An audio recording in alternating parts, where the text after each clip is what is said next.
கலைஞர்களுடைய வாரிசு தளபதி அவர்கள் இன்றைக்கு வழங்கி இந்த சமூகத்திற்கு மாபெரும் பெருமை சேர்த்திருக்கிறார் என்பது வரலாறு. அதே போன்று ஒரு உயர்கல்வித்துறைக்கு ஒரு தலித் சமூகத்தைச் சேர்ந்தவரை கோவி செழியன் அவர்களை அமைச்சராக வழங்க வைத்திருக்கிறார்கள். அது மட்டுமல்ல தோழர்களே, இன்றைக்கு அருந்ததியர் சமுதாயத்திலே இருக்கக்கூடிய அத்தனை இயக்கங்களும் ஒற்றுமையாக செயல்பட்டு ஒரு தலைவனை நம்மால் அடையாளப்படுத்த முடியவில்லை, உருவாக்க முடியவில்லை. இங்க இருக்கக்கூடிய அருந்ததியர் சமுதாய மக்களும் ஒவ்வொரு அணியில் ஒன்று திரண்டு ஒரு தலைவனை அடையாளப்படுத்த முடியவில்லை. ஆனால் இன்றைக்கு தமிழக அரசு நம் தலைவனுக்கு ஒரு அடையாளப்படுத்தி இருக்குது. என்னவென்று சொன்னால், இவர்தான் சமூகத்தினுடைய தலைவன், உங்களுக்காக போராடுவார் என்று சொல்லி அவரை காப்பதற்காக துப்பாக்கி ஏந்திய போலீஸ் பாதுகாப்பு வழங்கிய தலைவன் தமிழ் புலிகள் கட்சியினுடைய தலைவர் திருவள்ளுவர் அவர்கள் தான். இதை இந்த நேரத்திலே தமிழக அரசுக்கும் தளபதி மு.க. ஸ்டாலின் அவர்களுக்கு நாம் நன்றி பாராட்டி ஆக வேண்டும். இன்றைக்கு கடந்த 1992 மதுரையிலே ஐயா எஸ்.டி. கல்யாண சுந்தரம் தலைமையிலே ஒரு அருந்ததியர் உள்ளிடஒதுக்கீட்டுக்காக ஒரு போராட்டம் நடைபெறும். அனைவரும் கைது செய்யப்படுகிறார்கள். அந்த கூட்டத்திலே ஒரு சிறுவன், 16 வயது சிறுவன் என்று சொல்லி அங்கு இருக்கக்கூடிய காவல்துறை அவரை இந்த அரங்கத்துக்குள்ளே வேண்டாம், உனக்கு வயது 16 ஆகிறது, ஆகவே நீ வெளியே சென்று விடு என்று அந்த சிறுவனை வெளியே அனுப்பி விடுகிறார்கள். ஏனென்றால் அந்த சிறுவன் யார் என்று சொன்னால் அவர்தான் தலைவர் நாகை திருவள்ளுவர் அவர்கள். இதை நாம் தெரிந்து கொள்ள வேண்டும் தோழர்களே. அது மட்டுமல்ல, இன்றைக்கு தமிழ் புலிகள் கட்சியினுடைய தலைவர் நாகை திருவள்ளுவர் அவர்கள் இன்றைக்கு தமிழகத்திலே பல்வேறு பிரச்சனைகளுக்காக நம் சமூகத்தினுடைய குரல் கொடுத்து வருகிறார். இங்கே மேட்டுப்பாளையத்திலே தீண்டாமைச்சுவர் இடிந்து விழுந்து 17 பேர் இறந்த பொழுது அவருக்காக போராடி சிறை சென்றவர் நமது தலைவர் நாகை திருவள்ளுவர் அவர்கள். அவரோடு நானும் கோவை மத்திய சிறையில் இருந்தார் என்பது வரலாறு. அது மட்டுமல்ல, ஈரோட்டிலே கோமாளி சீமான் அருந்ததியர் வந்தேன் என்று பேசிய போது அவருக்காக தமிழக முழுவதும் கொடுப்பார்களை எரித்து போராடி அவருடைய நாவை அடக்கியவர் நமது தலைவர் நாகை திருவள்ளுவர் அவர்கள் தான். இன்றைக்கு சுதந்திர போராட்ட தியாகி கொங்கு மண்டலத்திலே தீரன் சின்னமலையோடு இணைந்து போராடியவன் மாவீரன் பொல்லானுடைய திருவுருவ படத்தை வெளியிட்டவரும் அண்ணன் நாகை திருவள்ளுவர் அவர்கள் தான்.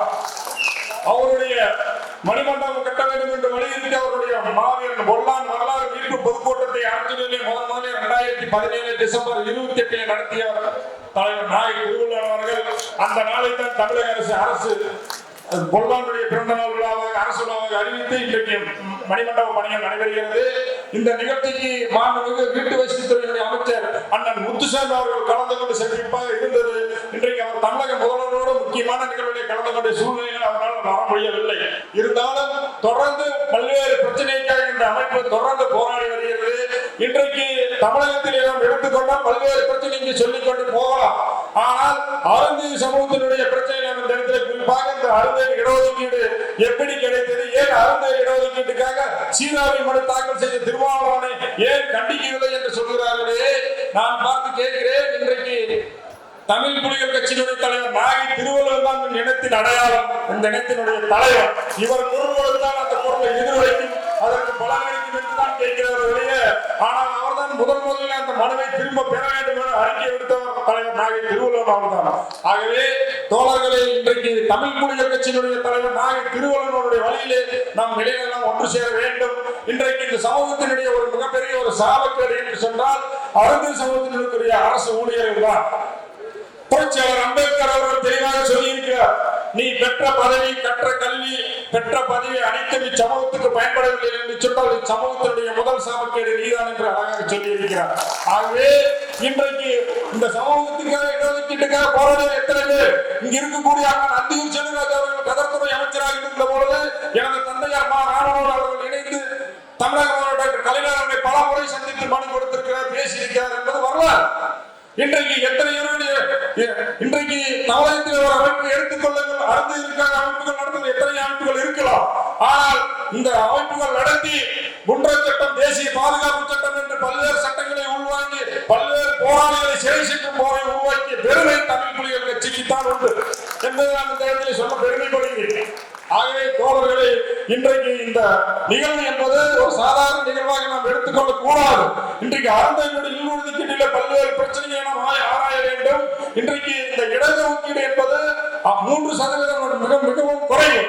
ஒன்று அருந்ததியருடைய தாழ்த்தப்பட்டோர் இடஒதுக்கீட்டில் இருக்கிற 18% 3ஆக பிரிக்க 6% மக்கள் தொகை அடிப்படையில் சாதிவாரி கணக்கெடுப்பு நடத்தி அந்த இடஒதுக்கீட்டை 6% உயர்த்த மக்கள் தொகை அடிப்படையில் உயர்த்த வேண்டும்.